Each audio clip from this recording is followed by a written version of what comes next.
할렐루야. 사랑하는 대강의 가족 여러분, 오늘 하루도 하나님의 말씀과 동행하는 삶이 되길 소망합니다. 오늘 함께 나눌 하나님의 말씀은 에베소서 4장 9절 말씀입니다. 올라가셨다 하셨은즉 땅 아래 낮은 곳으로 내리셨던 것이 아니면 무엇이냐. 아멘. 에베소서 4장 1절에 16절까지의 주제는 하나됨입니다.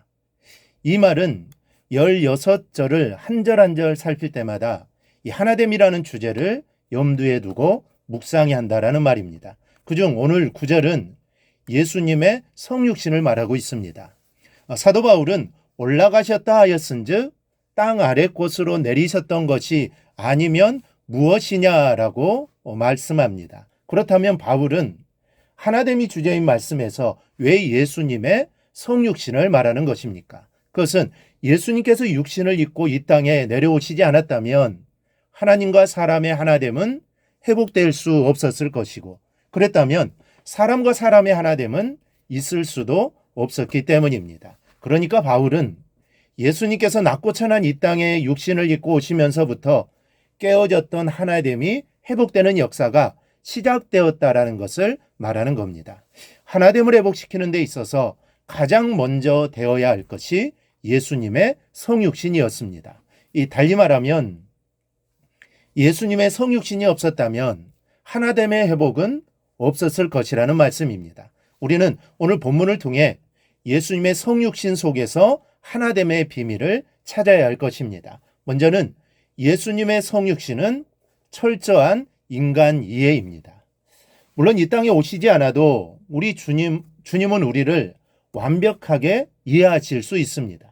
그러나 친히 우리와 같은 몸을 입으심으로 좀 더 완벽하게 우리를 이해하고자 하는 사랑의 역사가 바로 성육신입니다. 이 소설가 이청춘 선생이 의사인 막연한 친구에게 이런 말을 들은 적이 있답니다. 이 병원을 찾는 환자들은 병 때문에 괴롭고 또 불확실한 건강 때문에 불안해한다네.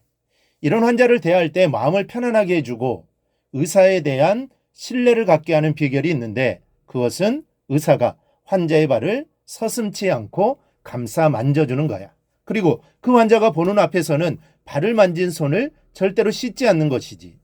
아무리 괴롭고 겁을 먹은 환자라도 의사가 서슴지 않고 발을 감싸 만져주면 왜 그런지 불안했던 기분이 씩 가라앉을 뿐 아니라 의사에게 안심하고 마음을 의지해 오게 되더라고. 누군가를 이해한다는 것은 그 사람보다 더 낮아져서 가장 추한 부분을 감싸는 것을 말합니다. 그곳에서부터 마음이 통하기 시작하고 참된 사랑이 이루어질 수 있는 겁니다. 그래서 예수님께서는 손수 허리에 수건을 두르시고 제자들의 발을 씻겨주셨습니다. 서로 발을 씻겨주는 세족식을 경험해보면 참 묘한 감동을 느끼게 됩니다. 다른 사람의 얼굴을 씻겨줄 수도 있고 또 손을 닦아줄 수도 있고 등을 밀어줄 수도 있는데 서로 발을 씻겨줄 때의 감동에는 비교가 되지 않습니다. 누군가 내 발에 물을 적셔서 발가락 사이사이에 손가락을 넣어 비누질을 하고 맑게 씻겨주면 말로는 설명할 수 없지만 서로의 마음이 통하는 묘한 감정을 느끼게 됩니다. 이 본문은 예수님의 성육신을 땅 아래 곳으로 내리셨던 것이라고 표현합니다. 여러분, 땅보다 더 아래는 어디입니까? 우리의 죄가 난무하는 곳, 우리의 허물이 가득 찬 곳을 말합니다. 죄된 세상을 헤집고 다니면서 허물의 때가 덕지덕 찢긴 우리의 발바닥을 말합니다. 그런데 그보다 더 낮아지셨다라는 말씀입니다. 그리고 화장실에 빠졌다 나온 것보다 더 더러운 우리를 더럽다 아니하시고 오히려 감싸 안으신 겁니다. 우리를 완전하게 이해하시고는 물이 아닌 당신의 보혈로 우리의 더러움을 완전하게 씻겨주셨습니다. 이것이 성육신의 의미입니다. 둘째, 성육신은 죽음을 각오한 사랑의 고백입니다. 이 폴란드 귀족 출신인 캐서린은 스웨덴의 왕자 존과 결혼했습니다. 그런데 권력 다툼에 휘말려 남편 존은 형 에릭에 의해 평생 동안 감옥살이를 하게 되었습니다. 이렇게 되자 캐서린은 에릭 왕을 찾아가 간청을 합니다. 폐하, 저를 제 남편과 함께 감옥으로 보내주십시오. 왕이 말합니다. 캐서린, 그대의 남편은 평생 동안 햇빛을 보지 못할 것인데 그대는 그것을 알고 그런 간청을 하는 것인가?